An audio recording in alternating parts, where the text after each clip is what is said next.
Hey YouTube, this isn't the video you just watched, even though I'm playing the same bass. This is a video for the amp that you can't see because I'm standing behind it, so I'm going to go and stand over here so I'll be a little bit further away. Hopefully you'll still be able to hear me.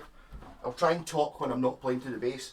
This is a Laney HCM60B Hardcore Max bass amp. So it's a 60 watt bass combo, 12-inch speaker. It's pretty chunky. This is right on the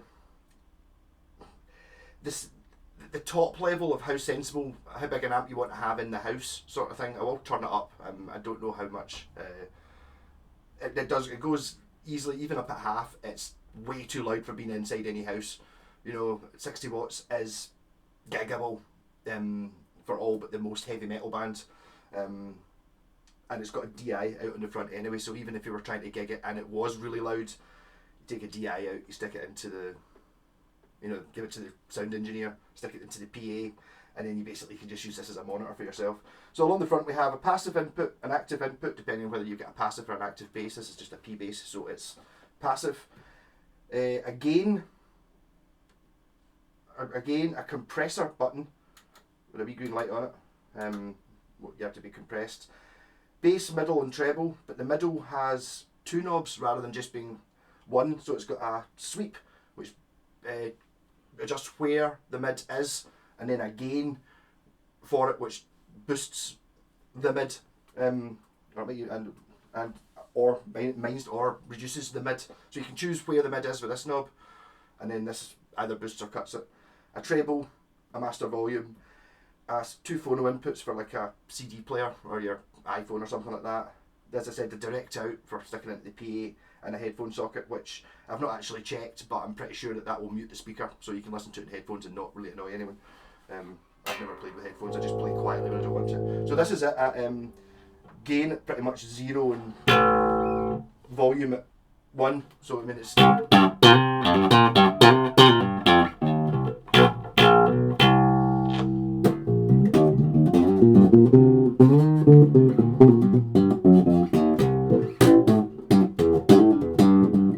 So I mean, even with the gain at nothing and the volume at 1, it's already what I would be playing at in the house or for recording.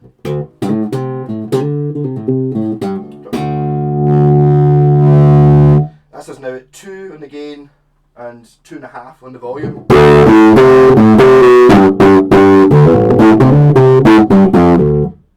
This might not be picking it up right, but that is damn loud and too loud for in the house already.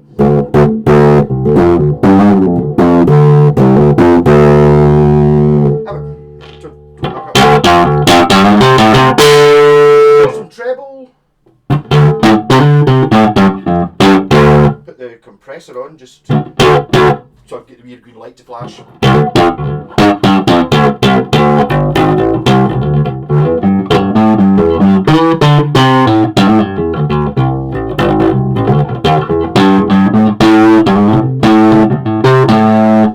If I stick the mid up to the gain up to full on the mid. This is at the mid with the mid knob at mid.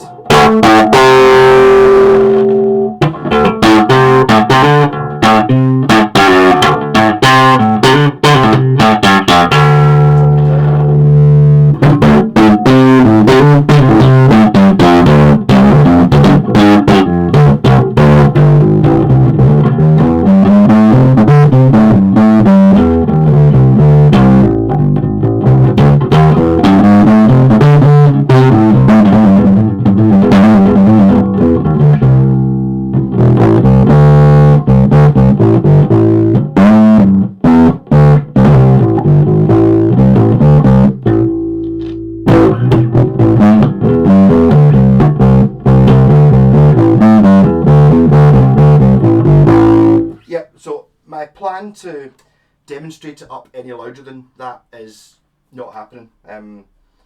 It's too loud. It's at 2 and 2.5, and both of them go to 10. So basically, I don't see any problem with gigging or you playing along with a drum kit or anything like that with an amp of that size. It's quite a good size as well. I don't know. It's not too big. When I say it's not too big, it's not well, this is obviously too big for any situation, and this is the one that I bought for in here, thinking it was more like this size.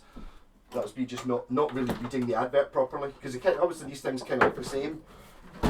Oh. But this is a nice size. I will clean the top of it. It's a little bit dusty. Oh. But this one you can actually lift up and carry yourself, just to show you what the knobs do.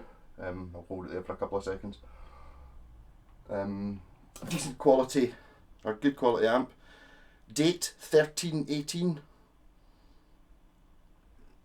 1318 is what it says on date when it's tested. I don't know what that would mean. Maybe it's been tested. I don't know if that's necessarily a factory sticker. So it doesn't actually seem to have a date on it.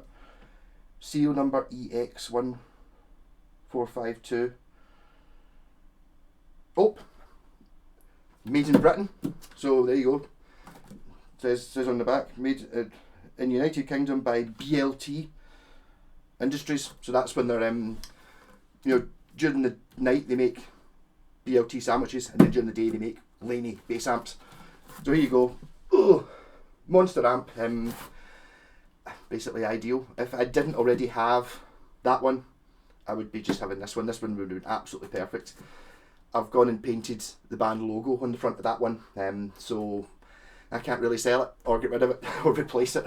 Also, I've kind of rearranged my room in such a way that that fits there. But this is a much more sensible one for even listen to there. I bet you it is loud enough for the Black Sabbath band. I said before that it'd be loud enough for all but the most ridiculous trying to sound like Black Sabbath in the 70s Black Sabbath band, but I mean, I'm not sure you wouldn't get away with it anyway, especially if you DI it. And it's, I'm not going to lie, it's not the sort of thing you want to be carrying on the bus. These things, I mean, I can lift it, and it's fine, so taking it out to the car, down up a flight of stairs isn't too bad. It's when you start trying to carry any sort of amp for, like more than 500 yards, suddenly it becomes incredibly heavy. That's where these things are just ridiculous. I actually put wheels on that one. This one I wouldn't bother putting wheels on. I don't think it really needs it. It's big enough to be carried with one hand. And it's not actually that awkward to carry either. It's like sometimes the handle's really in an awkward place and stuff like that. This one's kind of pretty good. Yeah, so I'm going to do I'm doing a trade up thing, stealing it off another person on YouTube. So I think I might put it with that p.bass I was playing through, and see if anyone wants to swap for something interesting. So if you're interested in swapping for something of equal value to the two of these, I'm trying to trade up to see what kind of guitar I can end up with. Going through various ones. I don't have any Fenders or any. I've got a couple of Gibsons, but I don't have a Gibson Les Paul. Basically, I'm thinking I might see if I can trade up to get to that. Yeah. So if you're not doing the trade thing and you're just actually interested in this amp because you've got one or you're thinking of buying one, it's a great thing, perfect size. You could argue it's maybe a little bit old fashioned these days, because now everyone's got these wee. I can't remember. I said this the other day. I can't remember what they're called. They've got a specific term. They're very small amps. They're kind of the size of a VHS cassette. This is like old school, but there is something to be said for having like an actual big speaker that just does what it says in the tin. This is totally perfect for that, for a rehearsal room, for anything. It doesn't actually have. It's got an effects loop in the back, but it doesn't have an external speaker cabinet, so it's. Well, not that would really matter. It's just one of those things. If you had this in a rehearsal room, I would want to be sticking it on top of something or on top of a table just to get it up to height. You know what I mean? You don't want to play through an amp that's sitting on the floor. Maybe you can just sit it on a chair. That might not be good for bass. Scratch that. It's probably not good because it probably puts the sound through the floor more if it's sitting on the floor. But anyway, rocking amp. And it gets heavy after you've been carried for that amount of time. Rocking.